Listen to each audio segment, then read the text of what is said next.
Bonjour à tous. Aujourd'hui, on continue notre grande saga lunaire avec ce 4e épisode consacré entièrement au projet Apollo.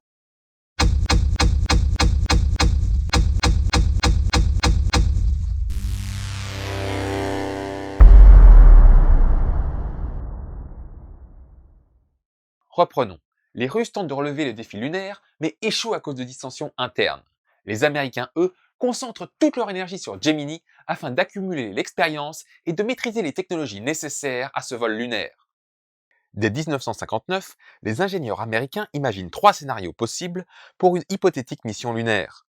Le premier utilise une fusée appelée Nova, capable d'envoyer 75 tonnes vers la Lune pour y poser un module complet et revenir. La seconde utilise des fusées disponibles de puissance moyenne pour assembler le vaisseau en orbite ainsi qu'une petite station spatiale avant de l'envoyer se poser et repartir. Enfin, le troisième conçoit le rendez-vous orbital lunaire, où une seule fusée plus puissante, mais moins que la Nova, envoie un vaisseau en 2 parties, une qui se pose sur la Lune avec un étage de remontée, l'autre qui attend en orbite lunaire pour faire revenir les astronautes. Et si vous vous posiez la question, la gravité lunaire étant 6 fois moins importante que sur Terre, la puissance nécessaire pour en redécoller est largement à la portée d'un petit moteur fusée, sans qu'on ait besoin d'un énorme lanceur. Le troisième scénario est tout d'abord rapidement écarté, car il semble le plus risqué. Il nécessite un rendez-vous orbital à près de 400 000 km de la Terre. Le responsable des vols habités, Max Faget, est partisan de l'envoi direct. Mais ce scénario pose 2 problèmes majeurs. La conception d'une fusée à la puissance démesurée et nécessitant une prise de risque technologique, et le risque de poser un vaisseau complet sur un endroit inconnu. Du côté de Von Braun, on est plutôt soutien du vaisseau assemblé en orbite. Sauf qu'au début des années 60, personne ne maîtrise ces manœuvres, et l'envisager à grande échelle relève de l'utopie. Au final, tous se regroupent autour de l'idée du rendez-vous lunaire, défendue par John Houbolt, du Centre de recherche de Langley. Grâce à ce compromis, on peut envisager de construire un lanceur lourd, mais avec des technologies maîtrisées, de poser un module plus léger et plus maniable sur la Lune, et enfin de n'avoir qu'un seul rendez-vous orbital à gérer. Imaginez le changement d'échelle. Au moment où le programme est lancé, Shepard vient de faire son saut de puce avec une fusée Redstone de 30 tonnes. La fusée Saturn V devra faire 3000 tonnes, et elle doit être prête 8 ans plus tard. Elle doit pouvoir mettre en orbite basse une charge de 120 tonnes.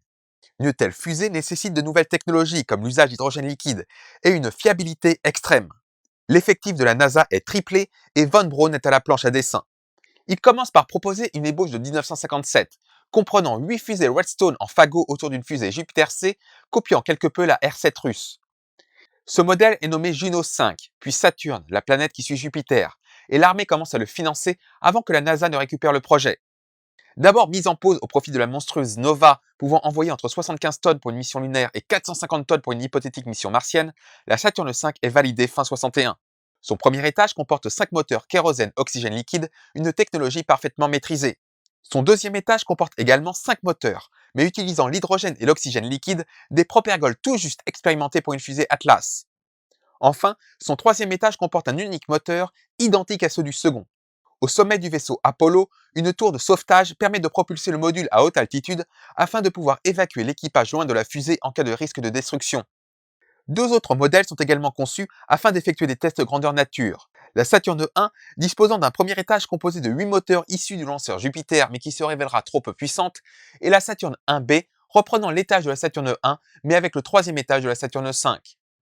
Pour assembler et lancer ce monstre, un complexe entier est construit à Cape Canaveral, en Floride, la base de lancement de l'armée de l'air. Plusieurs grandes entreprises américaines sont mises à contribution, dont North American, Grumman et McDonnell Douglas.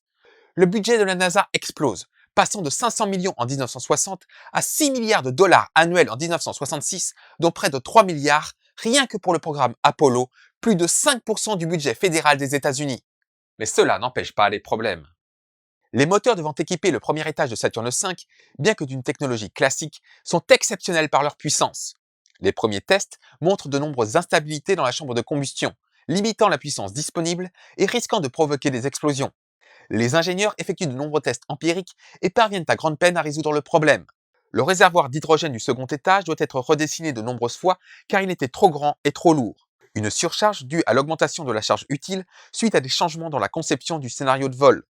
Les logiciels sont aussi fautifs et le retard s'accumule, faisant craindre aux Américains un dépassement de la date limite et une surprise russe habituée aux annonces tonitruantes. Il faut dire que la mise au point du train lunaire est aussi un sacré défi. Le train Apollo pèse 30 tonnes, 10 fois la capsule Gemini. D'un côté, le module de commande, permettant à 3 astronautes de voyager jusqu'à la Lune et de revenir, incluant un bouclier thermique pour le retour sur Terre. De l'autre, le module de service, contenant le moteur et le carburant nécessaires pour propulser le tout pour un aller-retour, des moteurs de correction de trajectoire, ainsi que les piles à combustible pour l'électricité et l'oxygène pour la cabine. Le module lunaire est accroché au module de commande, permettant aux astronautes d'y accéder par un sas sans sortir dans l'espace. Il est composé de 2 étages. Le premier est celui de descente, comportant un moteur fusée pour contrôler l'alunissage, tous les équipements, l'oxygène et la nourriture nécessaires au séjour lunaire, et évidemment le train d'atterrissage, capable de soutenir le poids de l'engin en cas d'arrivée sur un sol meuble ou d'amortir en cas de rocher. Le second est l'étage de remontée où 2 astronautes prennent place, avec un moteur de remontée identique à celui de descente, permettant de revenir vers le module de commande resté en orbite lunaire. Durant la descente, un tout petit hublot permet au pilote de savoir où manœuvrer l'engin pour allunir, tandis que l'absence de sas oblige à effectuer le vide à chaque sortie et à réinjecter l'air au retour. Tous les éléments de la mission sont là, sauf les informations sur l'objectif. En 64, la NASA parvient enfin à lancer ses sondes Ranger pour photographier la Lune et choisir des sites d'alunissage.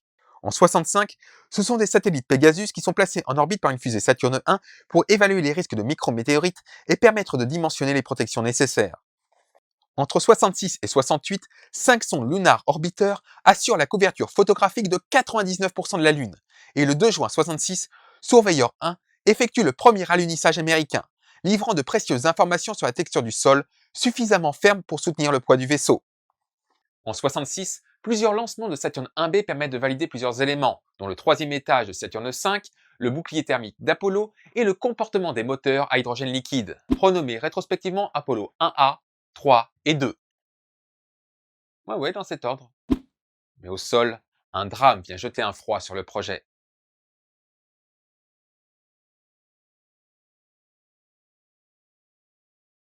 En ce début d'année 67, tout semble aller pour le mieux, et les équipages d'astronautes s'entraînent pour les premiers vols habités d'Apollo avant d'envisager l'alunissage pour la fin de l'année 67, confirmant les optimistes. Le 27 janvier, Virgil Grissom, le deuxième américain dans l'espace et commandant de Gemini 3, Edward White, le premier américain à effectuer une sortie extravéhiculaire sur Gemini 4, et Roger Chaffee, qui prépare son premier vol, effectuent une répétition en conditions réelles du premier vol habité d'Apollo, qui doit avoir lieu le 21 février. Cette mission est conçue comme un simple vol en orbite basse pour une durée de 14 jours afin de tester tous les systèmes après 3 tests inhabités. North American, qui a conçu la cabine, a accumulé du retard et a dû modifier plusieurs éléments pour répondre aux exigences de sécurité des astronautes. Afin de s'assurer que tout fonctionne correctement, le vaisseau Apollo est placé au sommet de la Saturne 1B. La porte est fermée hermétiquement, l'équipage est sanglé et les communications se font par radio. Pour des raisons de sécurité, les réservoirs de la fusée sont vides. Mais rapidement, une odeur âcre se dégage et des grésillements se font entendre à la radio. Plusieurs réparations sont effectuées en conditions réelles et 5 heures après le début, les tests continuent. À 18h, 30 minutes et 54 secondes, une surcharge électrique est détectée, suivie 10 secondes plus tard par un cri de Chafe et un message de White annonçant que le feu s'est déclaré dans la cabine. White tente d'atteindre la commande d'ouverture de l'écoutille, mais la coque pressurisée explose sous la pression interne de 2 bars due à la chaleur et une boule de flamme envahit la tour de service de la fusée. Un des astronautes hurle qu'il est en train de brûler, puis plus rien. Entre le cri de Chaffee et la dernière communication, moins de 15 secondes se sont écoulées. 1 minute plus tard, le personnel parvient à atteindre l'écoutille, mais il faut près de 5 minutes pour l'ouvrir. Tout à l'intérieur a fondu. Chaffee est resté sanglé à son poste de communication jusqu'au bout, alors que les 2 autres ont eu le temps de se détacher.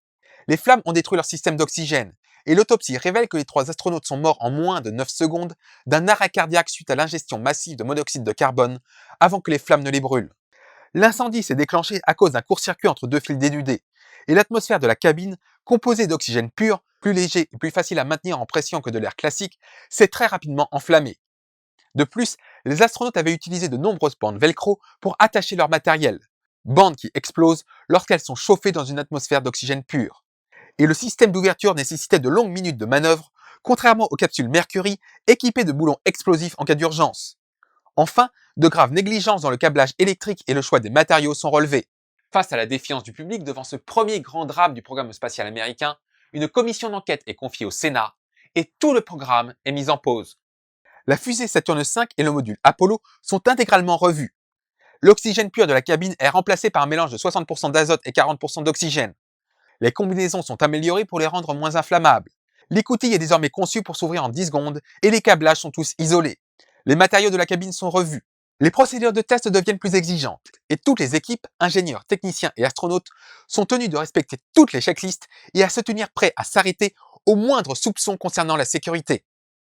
Au total, le programme est décalé de 21 mois et la pression augmente car de ce côté-ci du globe, tout le monde ignore que les Russes sont complètement à la rue. Finalement, cela permet également de terminer la mise au point de Saturne V dont le développement prenait du retard. Le 9 novembre 67, le programme est relancé avec l'envoi d'Apollo 4 inhabité par une Saturne V. En janvier 68, c'est le module lunaire qui est testé en conditions spatiales avec Apollo 5. En avril, la NASA tente d'envoyer Apollo 6 sur une trajectoire lunaire, sans succès. Elle estime cependant que la combinaison Saturne V Apollo est prête à recevoir des astronautes en toute sécurité. Sauf qu'à la NASA, un vent de panique souffle. Le 14 septembre 68, les soviétiques lancent Zond 5 effectuer un vol autour de la Lune avec une poignée d'animaux à bord. Il s'agit d'un simple essai du train lunaire, après 2 échecs successifs. Sauf que les Américains captent un étrange échange radio en russe entre des cosmonautes et le sol. Pendant quelques heures, ils sont persuadés que les Russes ont envoyé leur premier équipage vers la Lune et qu'ils sont en train de se faire coiffer au poteau. Finalement, il ne s'agit que de tests de communication au sol et la mission russe, bien que glorifiée par le régime, n'est qu'une simple mission automatisée. Piqués au vif, ils accélèrent le mouvement. Apollo 7 est d'abord envoyé en octobre 68 avec une Saturne 1B. Il s'agit d'un simple test orbital avec 3 astronautes à bord afin d'effectuer une répétition près de la Terre. D'autres tests sont prévus, mais en novembre, les Russes effectuent des rendez-vous orbitaux avec des Soyouz et annoncent que Zond 5 et 6, qui viennent d'effectuer le tour de la Lune, sont les préludes à une mission habitée. Décision est prise d'envoyer Apollo 8 faire un tour de la Lune. Le 21 décembre, Apollo 8 décolle vers la Lune, malgré les risques d'échec. En effet, aucun module Apollo complet inhabité n'a effectué de vol test. Le pari est énorme et surprend même les soviétiques, incapables de tenir leurs promesses. Frank Borman, James Lovell et William Anders deviennent les premiers êtres humains à quitter l'orbite terrestre, à voir directement l'intégralité de la Terre, à se mettre en orbite autour d'un autre astre, à voir directement la face cachée de la Lune et à admirer un lever de terre. Cet empressement poussa d'ailleurs James Webb, le directeur de la NASA, à démissionner parce qu'il était opposé à cette prise de risque. Après ce succès éclatant et en l'absence de réponse soviétique, les Américains décident d'effectuer 2 répétitions. Le 3 mars 69, Apollo 9 s'envole avec tout le nécessaire pour un alunissage, mais reste en orbite terrestre pour tout répéter. 2 astronautes passent dans le module lunaire, effectuent une simulation de descente et reviennent s'arrimer. Ils effectuent également une sortie extravéhiculaire afin de simuler un échec de l'accouplage et la nécessité de passer au plan B. Ils testent également le plan de sauvetage en cas d'échec, consistant à se tasser à 3 dans le module lunaire en cas de dépressurisation du module de commande, un plan qui sera repris pour Apollo 13. Les ingénieurs estiment être prêts pour le grand jour, mais prudents et sans nouvelles soviétiques, ils décident d'effectuer une ultime répétition en orbite lunaire pour la plus grande frustration de l'équipage d'Apollo 10, Thomas Stafford, John Young et Eugene Cernan. Après avoir effectué toutes les manœuvres, le module de descente approche la surface de la Lune à 15,6 km avant de devoir remonter pour s'arrimer. Les Russes aux abonnés absents, les missions de préparation réussies, tout est prêt pour qu'un Américain soit le premier homme à poser le pied sur la Lune avec Apollo 11. Et je vous raconte tout ça la prochaine fois. Merci à tous d'avoir regardé cette vidéo, n'oubliez pas de la liker, de la partager, de la commenter et abonnez-vous, mettez la cloche pour ne pas manquer la suite.